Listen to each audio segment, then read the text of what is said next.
안녕하세요. 미국 주식의 럭키 여행입니다. JPQ와 에이드메스는 배당금을 받을 때 느낌이 다릅니다. 투자 금액이 동일하다고 가정했을 때 JPQ는 배당금을 많이 받는 편은 아니지만 그래도 안정적으로 월세를 꾸준히 받는 느낌이라면 에이드메스는 내가 장사를 해서 그달에 경기나 실적에 따라 매출 대비 순이익이 달라지는 현금 흐름과 비슷합니다. 그래서 내가 투자한 주식이 좋아지면 원금도 늘어나고 배당금도 늘어나지만 주가가 좋지 않으면 원금과 배당금도 같이 줄어들게 됩니다. 마치 내가 사업을 시작한다면 투자 금액을 얼마나 빨리 회수하고 손익분기점을 넘기는지가 중요하듯이 일드매스 상품도 비슷한 특성을 가지고 있습니다. 그래서 순이익을 남기기 위해서 내가 진입한 시점에서 주가가 충분히 상승해야 합니다. 그렇게 되면 주당 배당금도 많이 받게 되고 원금 대비 더 많은 배당금을 받으면서 빠르게 원금 회수가 가능한 것 같습니다. 많은 상품들 중에 앞으로 폭발적으로 상승할 가능성이 있는 주식을 찾아서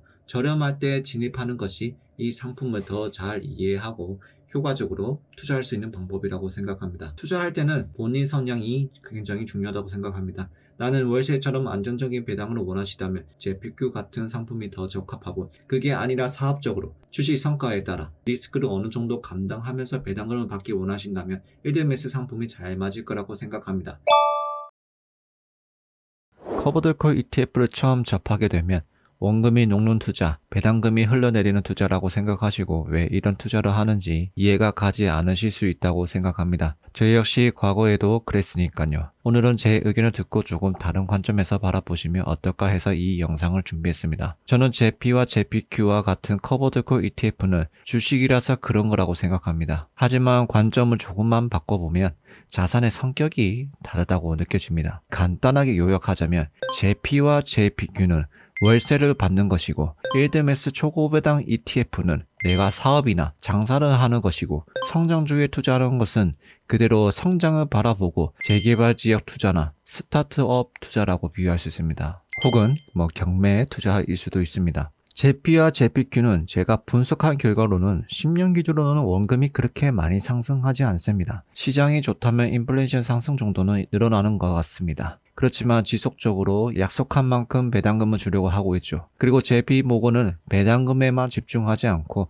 시장이 좋을 경우에는 배당금을 늘리기보다는 자산 상승에도 집중하기도 합니다. 그렇다면 이것을 부동산이나 건물에 비유하면 어떨까요? 부동산 시장이 좋다면 인플레이션 상승 정도 늘어나고 월세도 꾸준히 받습니다. 간혹 서울 아파트가 그 이상 상승한다고 말하기 전에 부동산 시장 전체를 봐야 합니다. 왜냐하면 JP나 JPQ도 미국 대표지수 추종하는 것이므로 시장 수익률로 봐야 하기 때문이죠. 특정 건물과 비교하는 것은 적절하지 않다고 봅니다. 그렇게 따지면 코니와 테슬라 MSTY와 비교하면 아무리 서울 강남 아파트라 하더라도 수익률을 따라잡을 수 없습니다. 따라서 시장 지수로 봐야 한다고 생각합니다. 주식시장이나 부동산이 시장이 좋지 않다면 자산 하락과 배당금, 월세도 함께 하락할 수 있습니다. 경기가 안 좋아지면 매달 나가는 현금 부담이 커지면서 월세를 꺼려하는 경향이 생기고, 이로 인해 수요가 줄어듭니다. 그럴 경우에는 공실을 막기 위해서 월세를 낮추기도 하죠. 하지만 안정적인 현금 흐름을 유지한다는 구조는 변하지 않습니다. 그래서 내가 건물주는 아니지만 JPQ와 JP를 투자한다는 것은 나스닥, S&P 500 기반으로 건물주가 되어서 안정적으로 월세를 받는 것과 같다고 볼 수 있습니다. 다시 한번 질문하겠습니다. 이것이 과연 원금이 녹는 투자일까요? 배당금이 흘러내리는 투자일까요? 대개 부동산에서는 그런 생각하는 경우가 없는 것 같습니다. 근데 주식으로 바라볼 때는 저점에서 사고 고점에서 팔아야 한다는 중점을 두고 접근하다 보니 이런 생각이 드는 것이 아닐까요? 참고로 저는 생각보다 게으른 사람이라서 돈이 100억이 있더라 하더라도 건물주는 되기 싫습니다. 관리할 능력도 안 되거든요. 생각보다 건물주는 부지런한 사람이어야 합니다. 그래서 저는 건물주보다는 주식시장에서 배당금을 받는 것이 저에게는 더 현명한 선택이라고 생각이 듭니다. 그렇다면 일드메스 초고배당 ETF는 어떨까요? 이 상품에 투자하신 분들과 투자하지 않는 분들 사이에는 의견 차이가 확연하게 나뉩니다. 처음 이 차트를 보신 분들은 원금이 녹는 투자는 왜 하냐? 반면 투자 중이거나 이미 투자에 성공하신 분들은 이렇게 말씀하십니다. 원금을 회수하고 평생 연금을 받기 위해서 하고 있어. 아니면 이미 벌써 원금을 회수했고 나는 연금을 받고 있어. 이 정도 나뉘겠네요. 저는 이 부분을 일상생활에서 찾아보면 회사 생활과 이제 사업을 비유할 수 있습니다. 특히 접근이 쉬운 외식사업, 장사로 예를 들어보겠습니다. 원금이 녹는 투자를 왜 하냐라고 하는 분들은 지금 장사를 하면 경제도 치열하고 수익이 내기 어려운데 왜 굳이 그렇게 위험한 선택을 하지? 그냥 회사에서 월급 받는 것이 현명해 라고 얘기를 하죠. 반대로 투자 진행 중이거나 성공하신 분들은 이렇게 이야기합니다. 나는 사업과 장사를 잘 해내어서 이미 손익분기점을 넘었고 이제부터 전부 다 내 수익이야.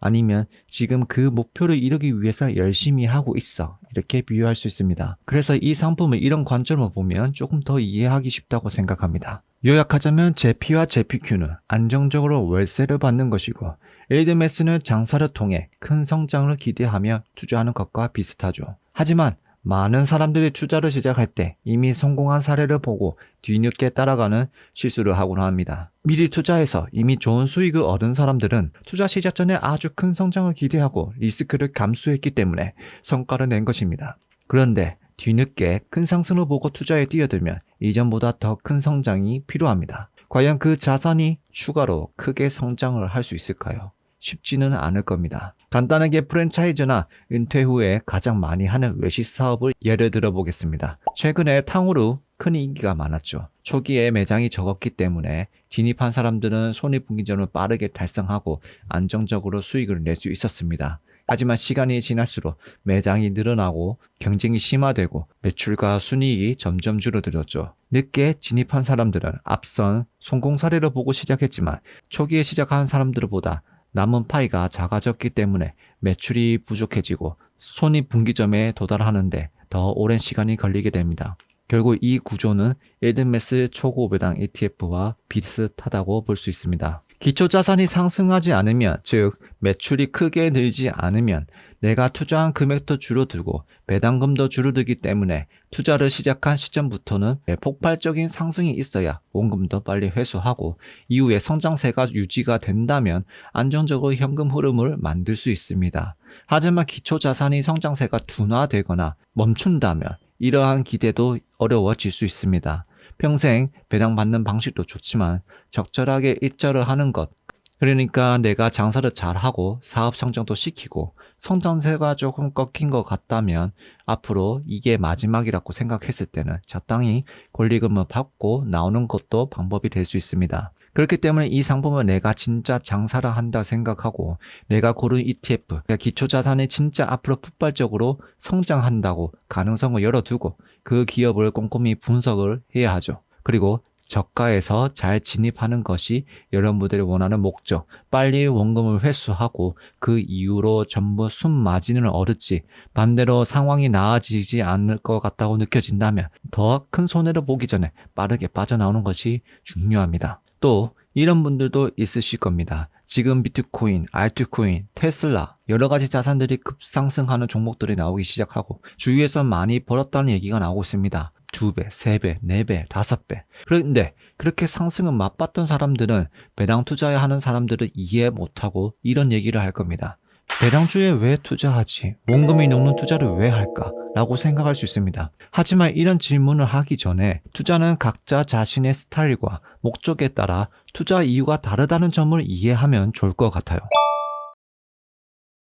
우선 커버들고 ETF가 어떤지 먼저 공부하신 다음에 투자 계획을 세우시길 바랍니다. 투자하기 전 알고 있어야 할 내용을 먼저 보고 진행을 하겠습니다. 첫 번째로는 JPQ는 월세와 같은 안정적인 현금 흐름을 제공한다고 보시면 되고, 에이드메스 ETF들은 사업, 부업, 장사, 그러니까 나의 현금을 투자해가지고 성과에 따라서 창출되는 현금 흐름이라고 보시면 됩니다. 구조가 매우 비슷합니다. 어떤 JPQ든 에이드메스든 시장이 좋지 않다면 이 월세와 같은 스타일 같은 경우에는 좀 손실폭이 적습니다. 하지만 에이드메스는 시장이 좋지 않다면 투자 금액에 대한 손실도 크지만 현금 흐름도 줄어들 수 있다는 점을 꼭 기억하시기 바랍니다. 두 번째로는 에이드메스 ETF 투자는 개별 주식처럼 투자하셔야 됩니다. 에이드메스 ETF의 기초 자산이 현재 주가 대비 저평가가 되어 있고, 그 다음에 하락할 확률보다는 올라갈 확률이 높은 종목, 그리고 무릎에 산다는 개념을 가지고 하셔야 됩니다. 물론 시장 상황에 따라서 더 하락하거나 더 올라갈 수 있지만 어쨌든 기본 베이스는 이 기준으로 보셔야 합니다. 세 번째가 가장 중요합니다. 모든 투자는 시장 흐름에 따라 원금 손실이 발생할 수 있습니다. 그래서 원금 걱정하면서 투자한다면 하지 마십시오.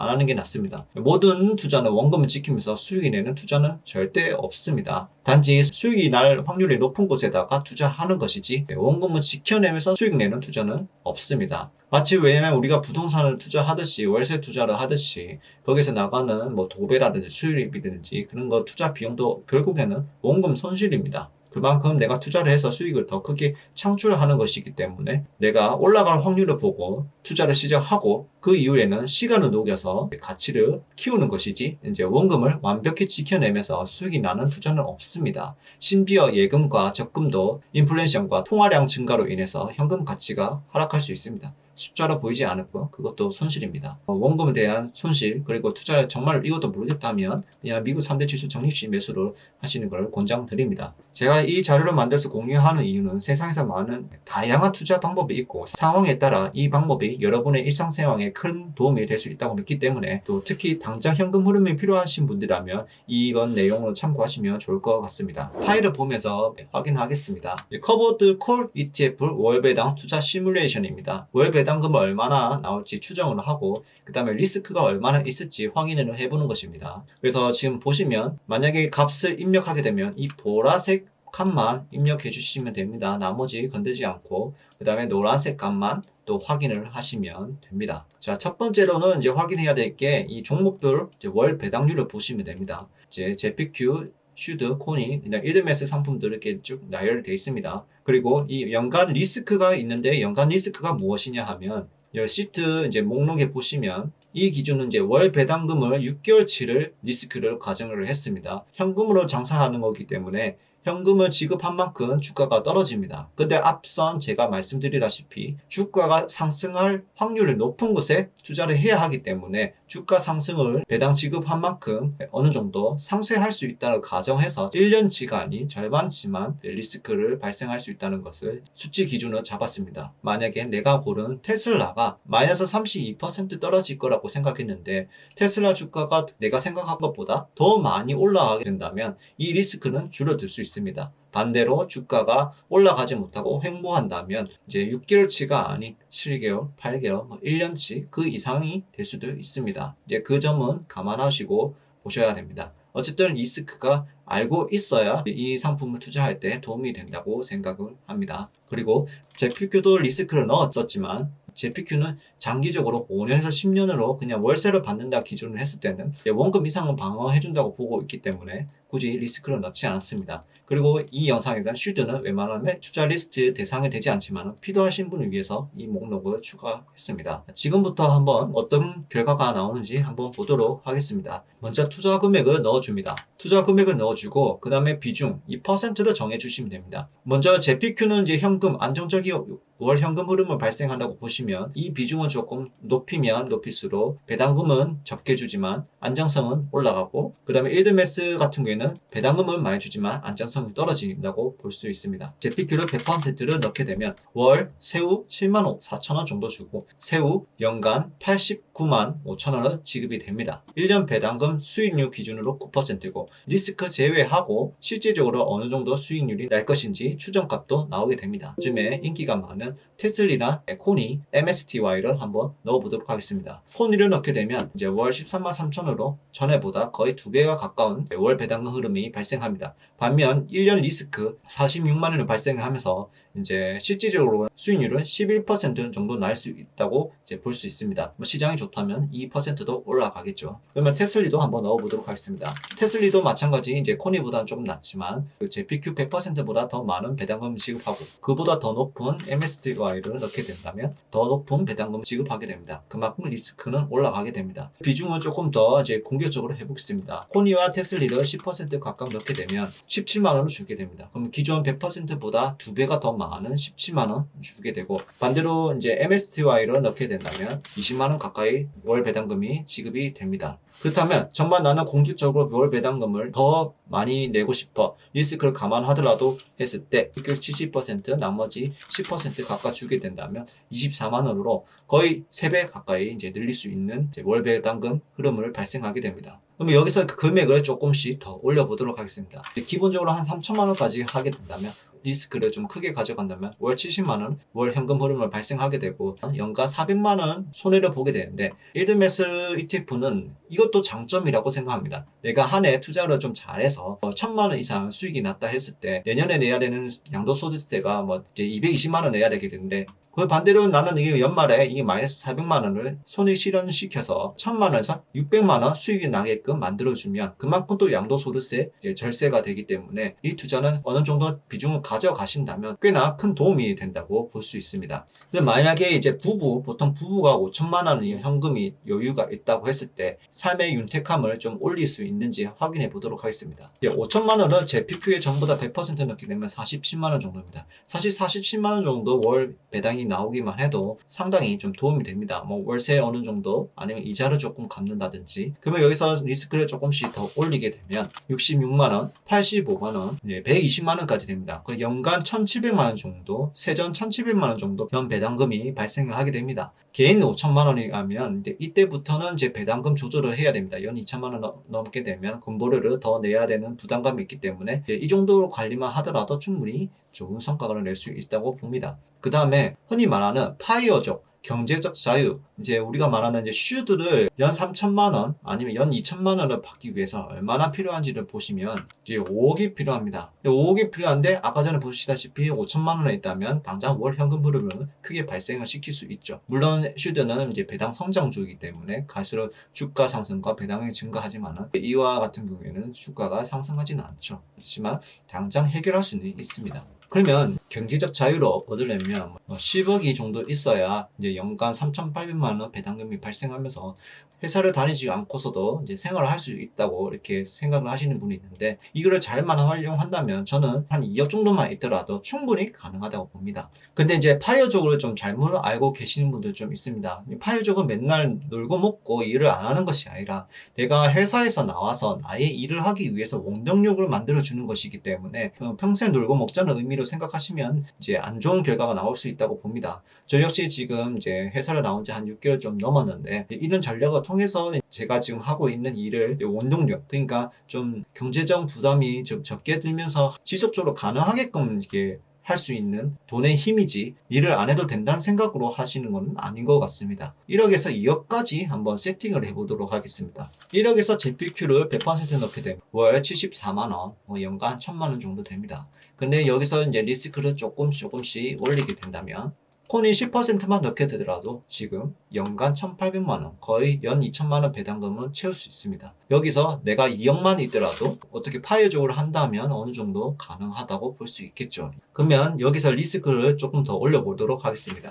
코니와 테슬리를 넣게 된다면 연간 2,400만원, 그리고 MSTY를 넣게 된다면 3,400만원입니다. 1억으로 슈르의 5억을 효과를 볼 수 있게 되는 겁니다. 자, 그러면 여기서 내가 돈이 조금 있고 현금 여력이 있다고 가정을 했을 때 리스크 비중을 조금 줄이고 코니와 테슬리만 가지고 간다고 했을 때도 어마어마한 연 배당금이 발생하게 됩니다. 저는 혼자 산다고 했을 때 이 2억 정도만 있더라도 보수적으로도 충분한 큰 연 배당금을 받을 수 있다고 봅니다. 부부 기준으로 현금 자산이 4억이 있다고 가정을 했을 때 충분히 이 정도 금액이면 당장 일을 하지 않아도, 만약 일을 할 수 없는 환경이 오더라도 충분히 버틸 수 있는 힘이 생긴다고 볼 수 있죠. 리스크를 더 넣게 된다면 이제 연간 9천이 넘어간데 부부끼리 2억, 2억씩 하게 되면 줄이서 당장 일을 하지 않아도 현금 흐름이 충분하게 발생할 수 있다고 봅니다. 저는 이것을 돈의 힘이라고 생각합니다. 상황에 따라서 다르지만은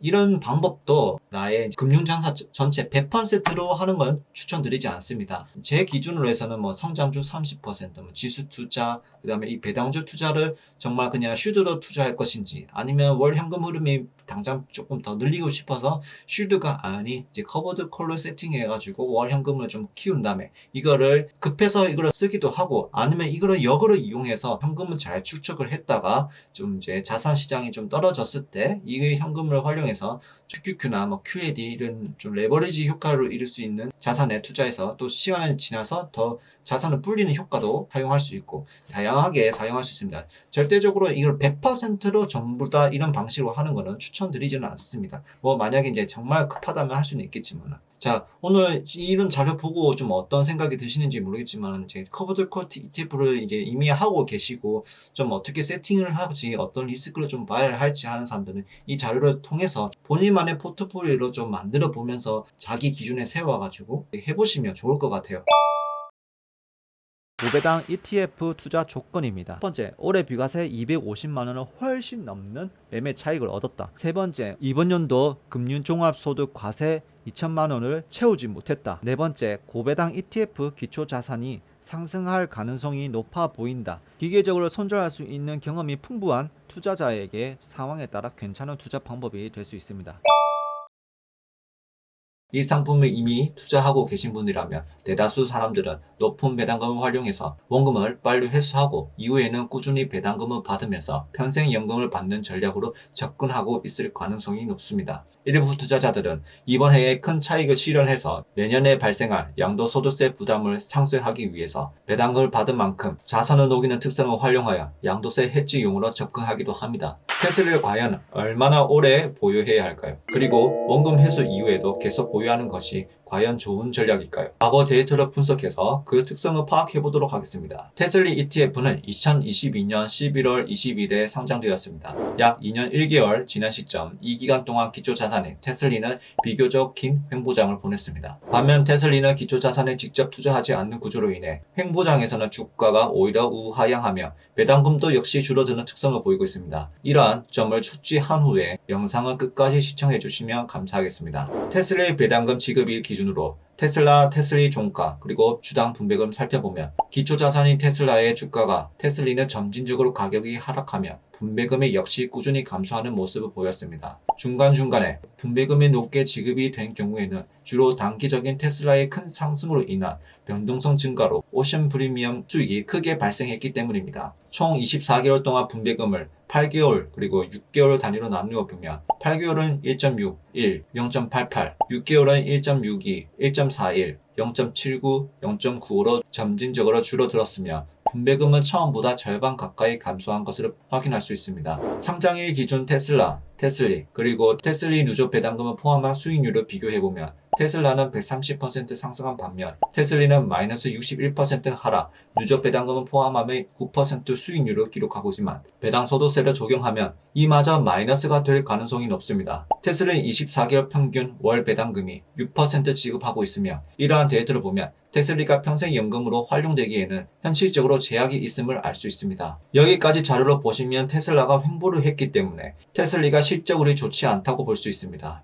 그러면 최근에 테슬라가 많이 상승했기 때문에 앞으로 꾸준히 큰 상승한다면 테슬라의 분배금이 줄지 않고 더 많이 줄 거야 라는 생각을 가질 수 있지만 현실적으로 봐야 할 점이 있습니다. 만약에 분배금이 2년처럼 2배로 올라가려면 테슬라의 주가가 2배가 올라야 합니다. 테슬라는 10% 오르면 테슬리는 보통 5% 정도만 오릅니다. 그렇다면 테슬라의 주가는 4배가 올라야 합니다. 하지만 그것도 단기적으로 최소 6개월 안에서 1년 안에 빠르게 올라와줘야 하고 주가도 꾸준히 유지가 되어야 합니다. 12월 20일 테슬라 주가 421달러 기준으로 테슬라 시총은 약 1.3조 달러입니다. 4배가 오른다면 테슬라 주가는 1684달러로 시총이 5.2조 달러인데 현실적으로 애플보다 높은 시총으로 1위가 되어야 합니다. 현실적으로 1.3조 달러에서 5.2조 달러가 되려면 그만큼 돈이 필요합니다. 투자 시장에서는 유동성이 무한하지가 않습니다. 이 한정적인 돈이 단기적으로 한 곳으로 몰려야 그것이 실현이 가능한데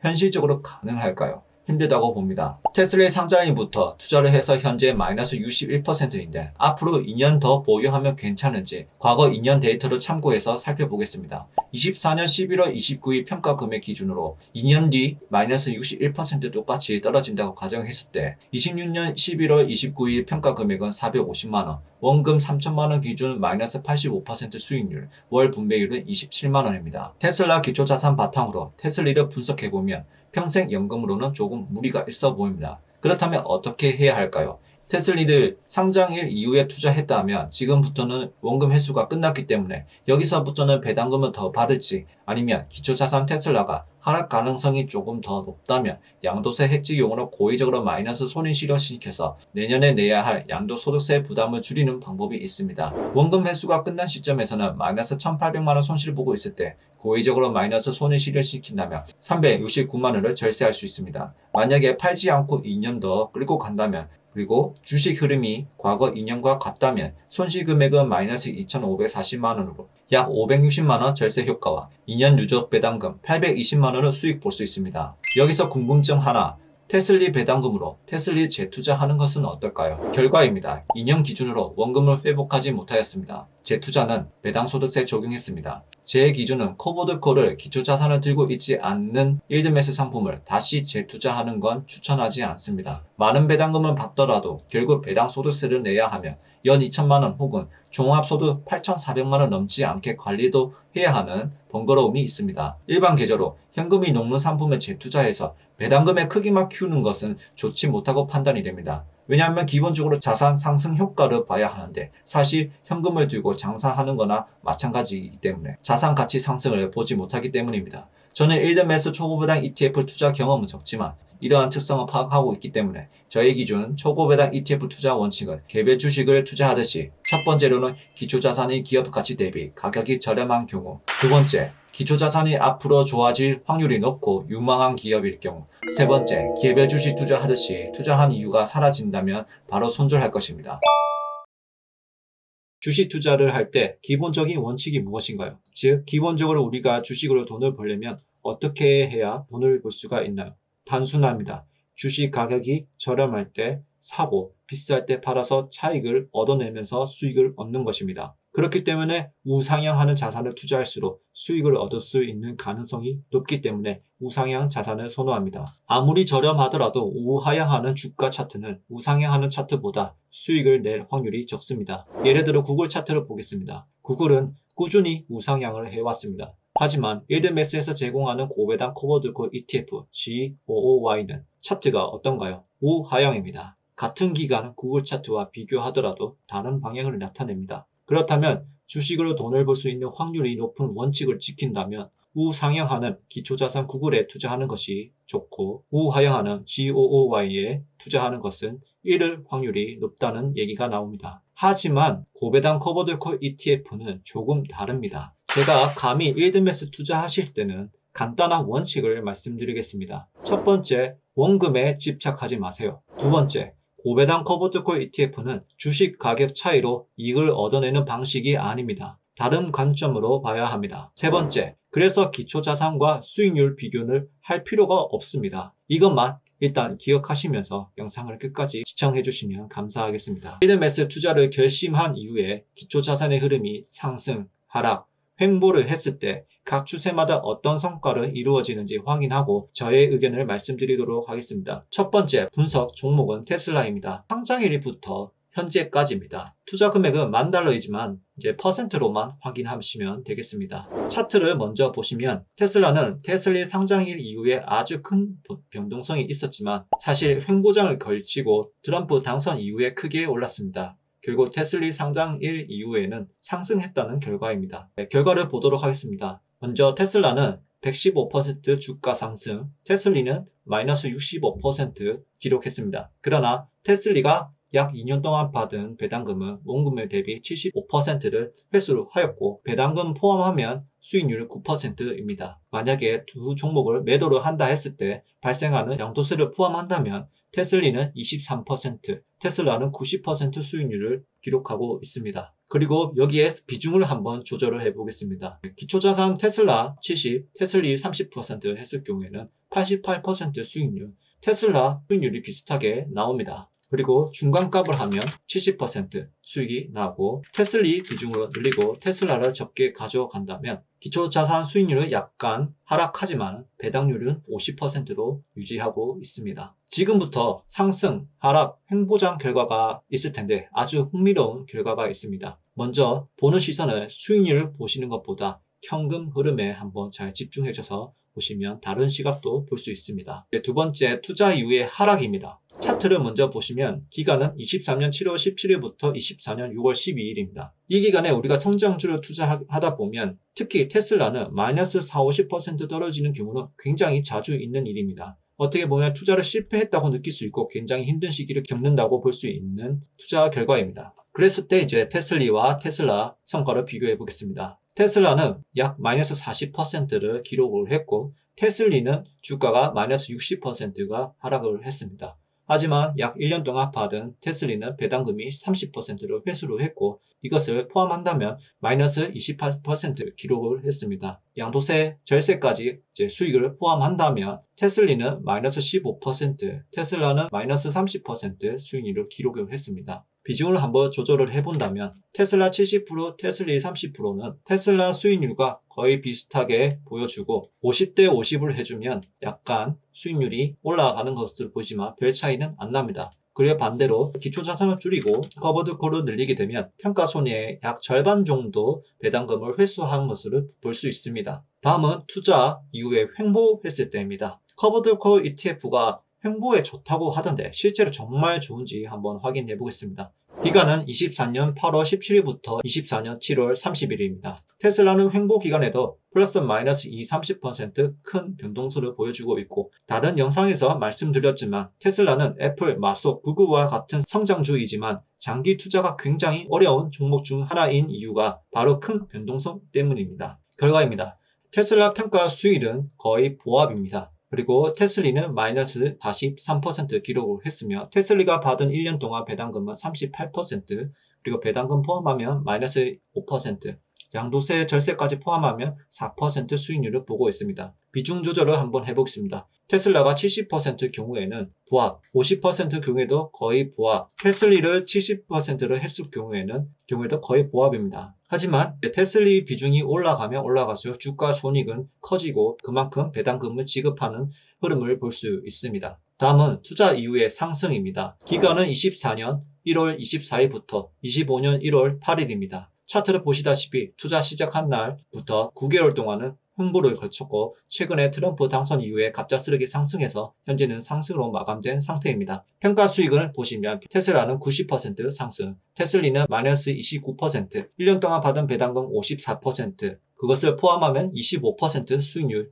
그리고 양도세 절세를 포함한다면 테슬리는 31%, 테슬라는 70% 수익률을 기록했습니다. 비중 조절을 테슬라를 70% 했을 경우에는 테슬라 수익보다 약간 높게 나옵니다. 그리고 테슬라 30%, 테슬리를 70%할 경우에는 주가 수익은 거의 없지만 배당금만 지급한 형태가 보이고 있습니다. 결론적으로 상승장에는 기초자산의 수익률이 높을수록 수익률이 더 좋은 것을 볼 수 있습니다. 다음은 다른 종목도 한번 보도록 하겠습니다. 종목은 AMD입니다. 주가 추세는 상장일 이후에 크게 상승했다가 현재 다시 반납을 하고 약간 상승으로 마무리된 상태입니다. 상장일 이후 기준 평가 수익은 약 20% 수익률, 커버드 콜 주가는 마이너스 50%, 그리고 1년간 받은 배당금은 63%, 배당금 포함하면 12% 수익률을 기록했고 양도세 포함하면 23%, 기초자산은 15% 수익률을 기록했습니다. 그리고 AMD 비중을 높이게 되면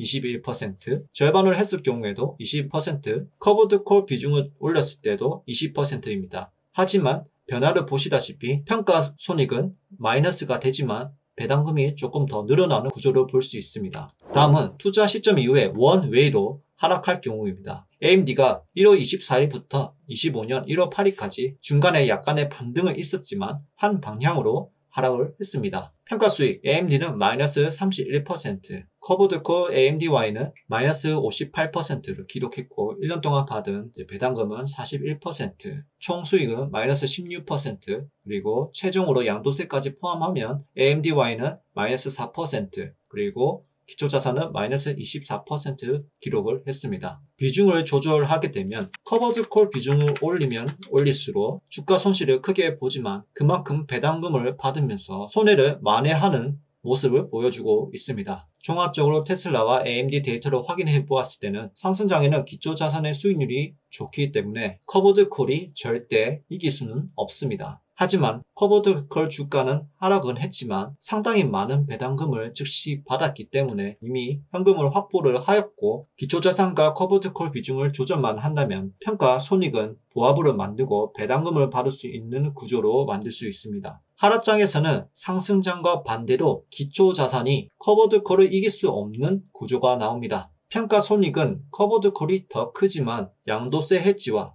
배당금을 통해서 기초자산보다 원금 방어력이 높습니다. 그리고 횡보장에서는 기초자산이나 커버드콜이 전부 보합이고 커버드콜은 떨어진 만큼 배당금을 받을 수 있는 구조가 나타나게 됩니다. 이 데이터로 보시다시피 커버드콜은 하락을 잘 막아주는 역할을 해주고 기초자산은 자산의 크기를 키워주거나 반대로 작아지는 역할을 합니다. 커버드콜도 평가 금액 기준으로 하락은 절대 피할 수 없습니다. 커버드콜은 나의 원금에서 배당금을 지급하고 지급 이후에 기초자산이 상승하게 된다면 남은 원금에서 자산 가치가 회복하는 과정을 겪게 되고 반대로 상승하지 못한다면 남은 원금 기준에서 자산 가치가 하락한 다음에 다음 배당금을 지급되는 구조입니다. 그래서 기초자산과 커버드콜 수익률을 비교할 필요가 없다는 것을 말씀드리고 싶었습니다. 투자 성질이 다르기 때문입니다. 그러면 엔비디아를 투자한다고 가정을 했을 때 두 가지 케이스가 있습니다. 앞으로 엔비디아가 현재 주가보다 더 크게 상승할 것이라고 생각하고 투자하는 경우와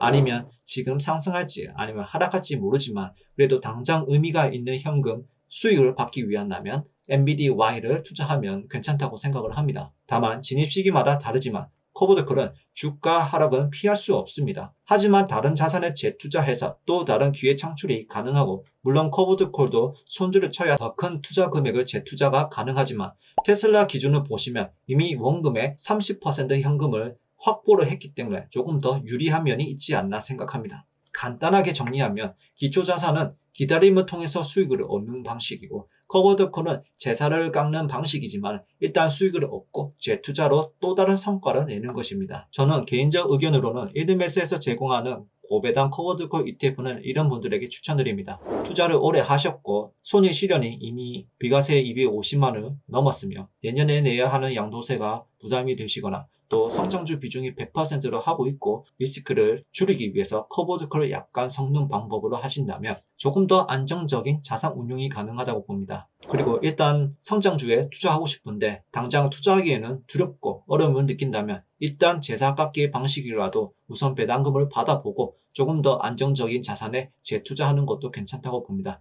예를 들어 일드메스 고배당 ETF에서 나오는 배당금을 본인 성향에 따라 QQQ, SPY, SHUD, JP, JPQ 적립시 투자를 하거나 아니면 다시 성장주에다가 투자하는 방식입니다.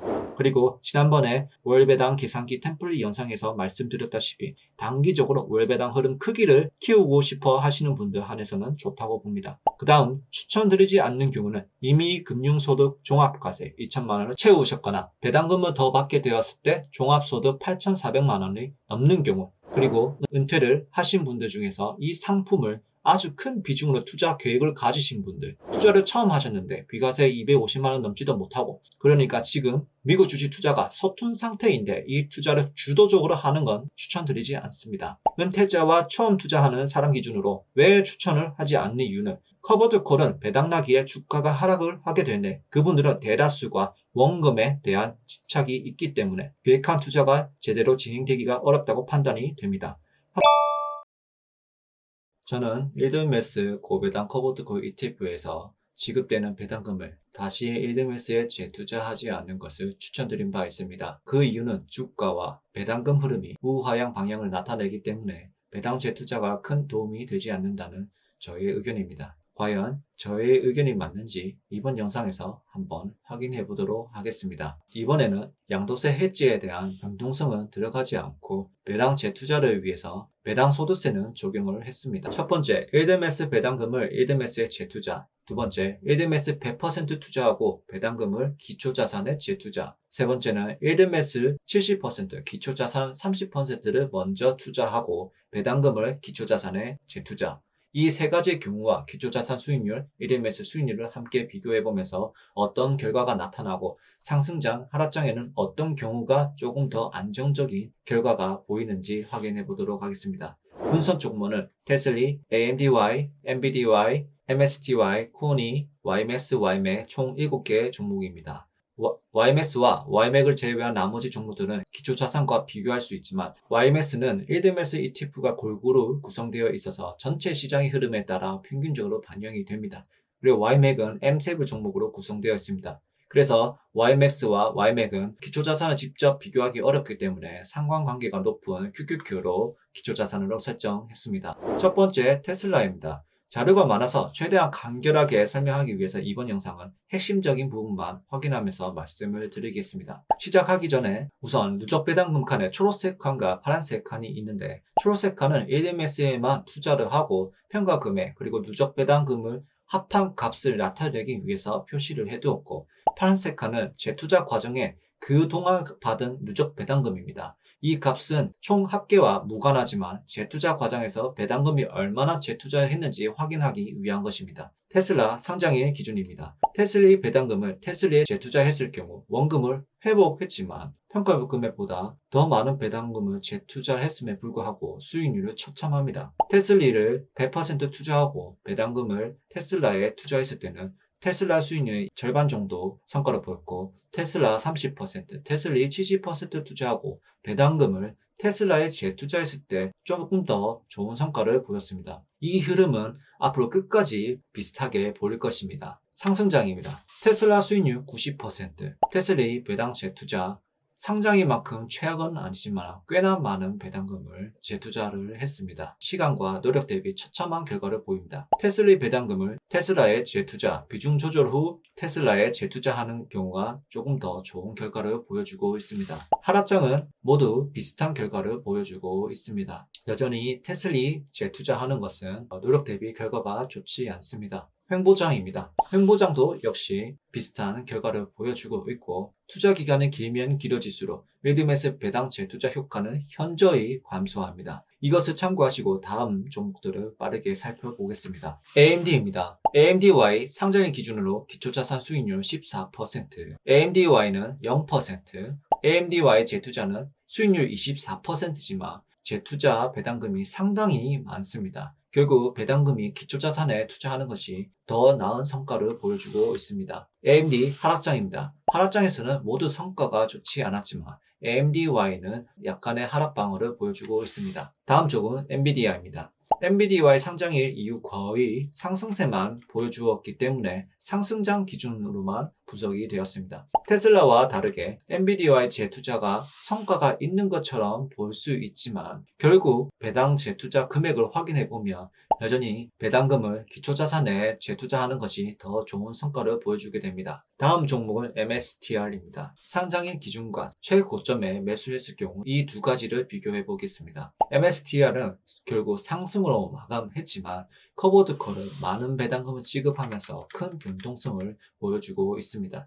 그로 인해서 MSTY는 더 많은 하락을 기록을 했으며 다른 기초자산과 다른 결과가 나올 가능성을 기대할 수 있습니다. 상장일 기준입니다. 다른 결과가 나올 거라고 기대했지만 많은 배당금을 재투자했음에 불구하고 성과는 좋지 않습니다. 다음은 최고점에 매수했을 때입니다. 커버드 콜은 비싼 가격에 진입한 결과 성과는 상장일 기준보다 더 처참합니다. 진입 시점부터 상승을 기대하고 투자하는 것이 더 좋은 성과가 나올 것이라고 말씀드렸는데 역시 변동성이 클수록 더 중요하다는 것을 보여주고 있습니다. 다음 종목은 코니입니다. 코니 역시 큰 변동성이 있는 종목이지만 그나마 MSTY보다 심하지 않아서 상장일 기준만 분석하였습니다. 투자 기간은 1년 4개월 정도이며 투자 기간이 길어질수록 크게 상승하는 종목이라도 1드메스에 배당금을 재투자하는 것은 좋은 성과를 내기 어렵다는 점이 확인이 됩니다. YMAX입니다. YMAX 비교 대상은 QQQ입니다. YMAX는 이전 종목들과 다른 결과를 보여줍니다.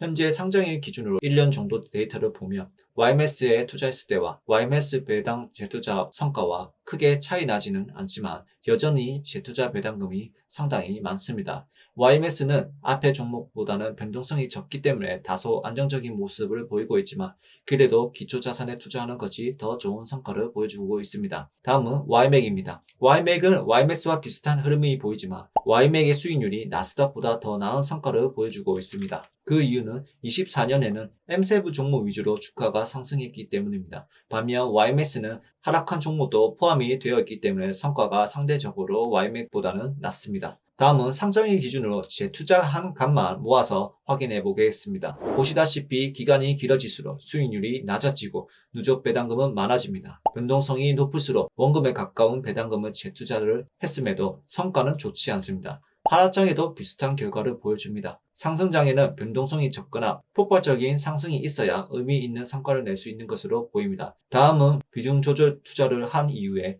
기초자산 재투자도 한번 확인해 보겠습니다. 상장일 기준으로 보시면 기초자산의 수익률을 따라가지 못하지만 변동성이 적은 종목에도 기초자산 수익률을 근접한 성과를 보였으며 변동성이 높은 종목에서는 기초자산 대비 50%에서 70% 수준의 수익률을 따라가는 것을 볼 수 있습니다. 하락장에서는 모두 동일한 하락을 보였습니다. 다음은 기초자산 30%, 일드매스 70% 투자 이후에 기초자산의 재투자를 한번 결과를 보겠습니다. 이전보다 훨씬 좋은 성과를 보였지만 변동성이 낮거나 횡보한 경우에는 큰 차이 보이지는 않습니다. 기초자산 수익률의 약 70% 정도로 따라가는 결과를 확인할 수 있습니다. 만약에 양도소득세 절세까지 고려한다면 기초자산 수익률과 큰 차이는 나지 않을 것으로 보입니다.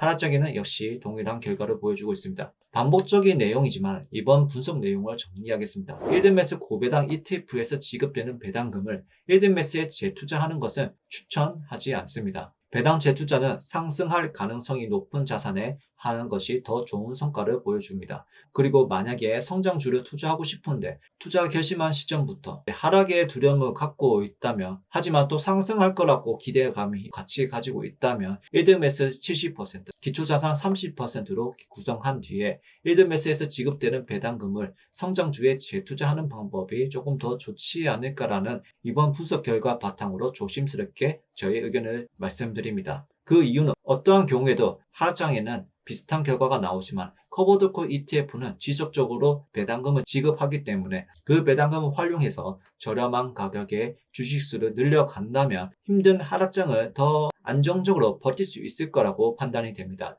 그리고 주가가 회복을 할 경우에는 이번 분석 결과를 토대로 기초자산의 100% 투자 수익률의 7, 80% 성과를 기대할 수 있다면 이 방법은 정말 매력적인 전략이라고 생각이 됩니다. 하지만 하락을 하더라도 미래 상승 가능성이 높은 종목을 선택해야 한다는 것입니다. 저는 이번 분석을 통해서 일드매스에 대한 궁금증이 많이 해결이 되었고 앞으로 어떻게 투자하면 좋을지 확실하게 알게 된 것 같습니다. 일드매스 관련 질문 중 많은 분들이 반복적으로 물어보셨던 질문에 대해서 명확하게 말씀을 드리겠습니다. 코니, 테슬리, MSTY 등 이런 같은 고배당 커버드콜을 지금 투자하면 괜찮을까요? 라는 질문은 기초자산 주가 흐름을 먼저 확인하셔야 합니다. 결국에는 내가 상승을 바라보고 투자하는 것이 더 좋다는 것입니다. 그 다음 원금 회수가 가능할까요? 라는 질문은 결국 내가 기초자산 기준으로 100% 수익률을 얻을 수 있는가 판단을 해야 하는데 그만큼 상승할 가능성을 먼저 살펴보는 것이 중요합니다. 즉 100% 상승이라는 것은 결코 쉬운 일이 아닙니다. 원금 회수를 너무 쉽게 생각하는 걸 아닌가 생각합니다. 그리고 배당 재투자를 하면 괜찮을까요? 라는 질문은 이번 분석 영상을 보시다시피 성장할 수 있는 자산에 재투자하는 것이 좋습니다. 일드매스 상품은 즉시 받는 배당 크기를 키우거나 재투자를 통해서 효율을 내는 것이지 원금 매수로 바라보고 투자 결정하는 것은 개인적으로 추천드리지 않습니다. 사람마다 투자 진입에 따라 그 논리가 적용이 되고 적용이 안 되기 때문에 원금 회수 집착은 안 하시는 걸 권장드립니다. 그리고 일드매스는 평가 금액, 배당금이 점진적으로 우하향하기 때문에 폭발적인 상승과 유지가 되지 않는다면 여러분들이 생각하는 원금 매수, 제가 생각하는 수익률 100% 달성은 상당한 오랜 시간이 걸리게 될 것입니다.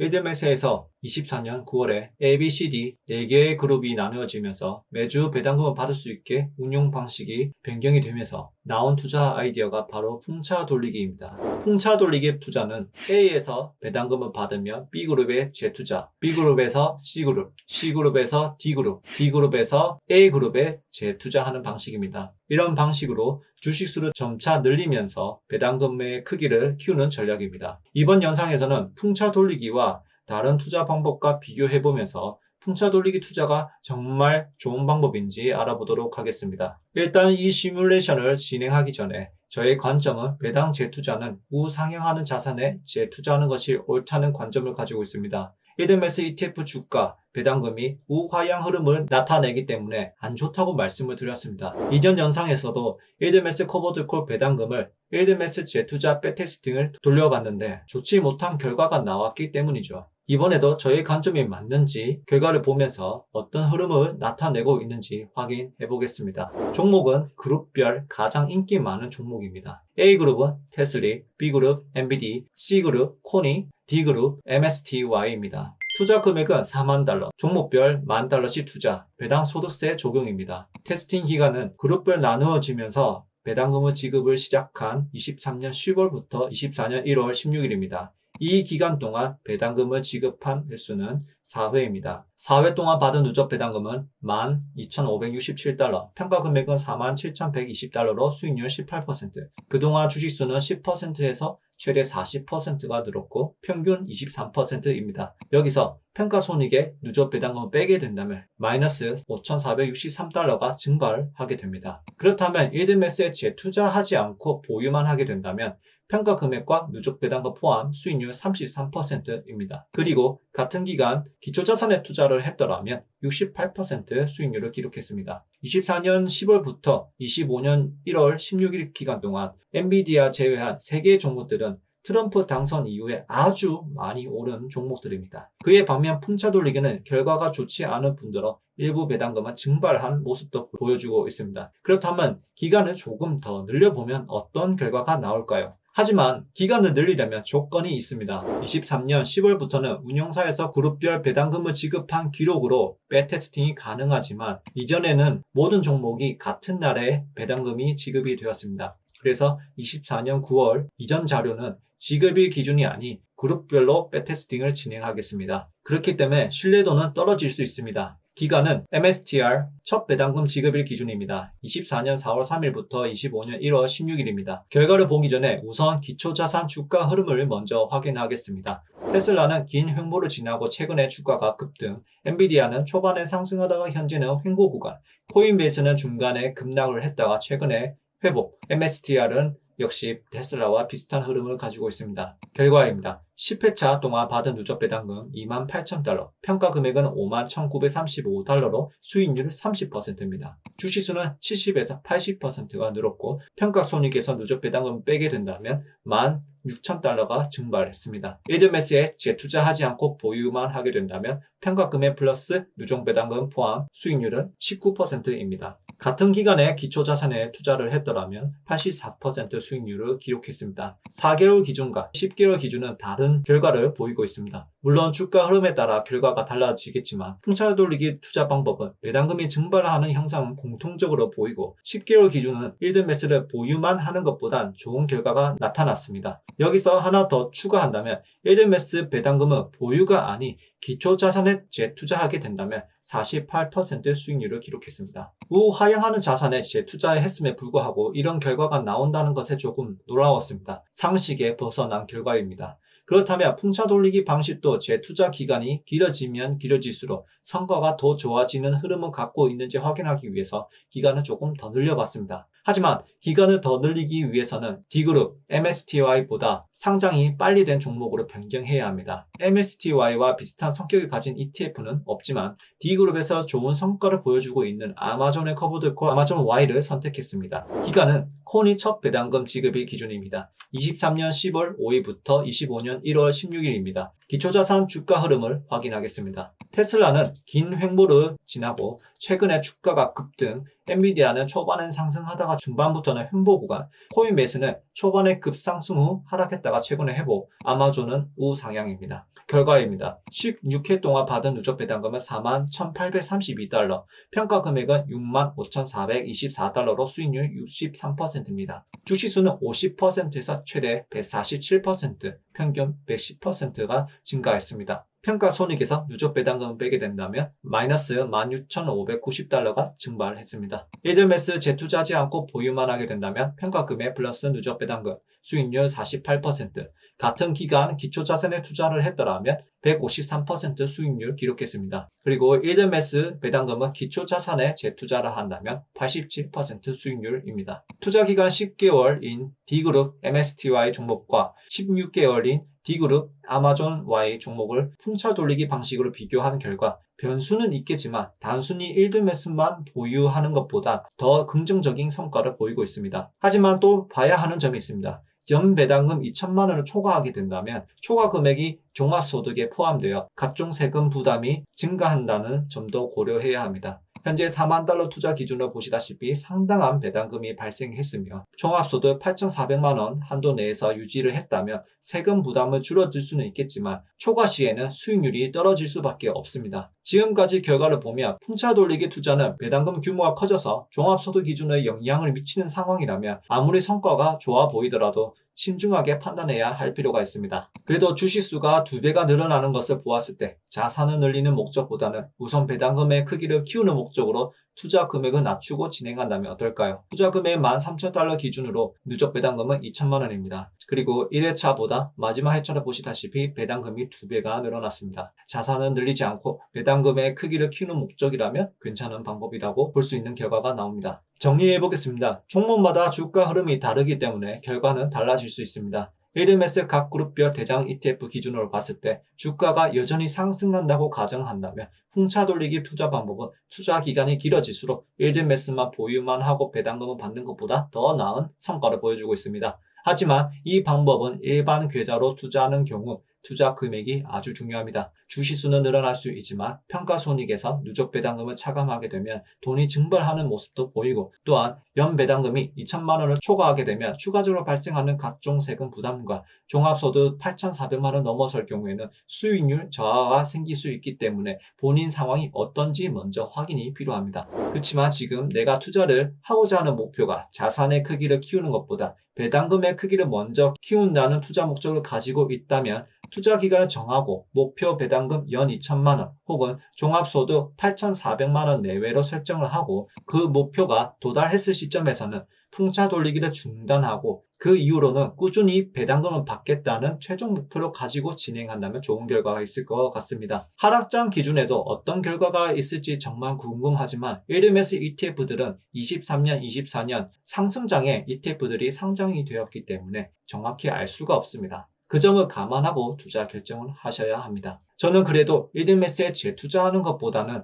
배당금을 기초자산에 재투자하는 것을 더 좋다고 봅니다. 배당금의 크기도 중요하지만 자산의 크기를 키우는 것도 중요하기 때문에 커브드콜에서 나오는 배당금을 우상향하는 자산에 꾸준히 모아가는 것이죠. 주가가 잠시 하락을 하더라도 나의 월급으로 투자하는 것이 아니라 배당금으로 투자하는 방법은 심리적으로 안정감을 주기 때문에 조금 더 편안하게 투자가 가능하다고 봅니다. 자, 그러면 여기서 다른 결과도 궁금하신 분들도 있을 겁니다. 여러분들이 잘 아는 미국 대표 ETF 중 스파이, QQQ, 배당 성장주 슈드, 커브드콜이지만 기초자산 흐름을 잘 따라가는 JPQ, 그리고 나스닥 2배 레버리지 QLD, 이 종목들을 에이드메스 배당금으로 재투자했더라면 어떤 결과가 있을까요?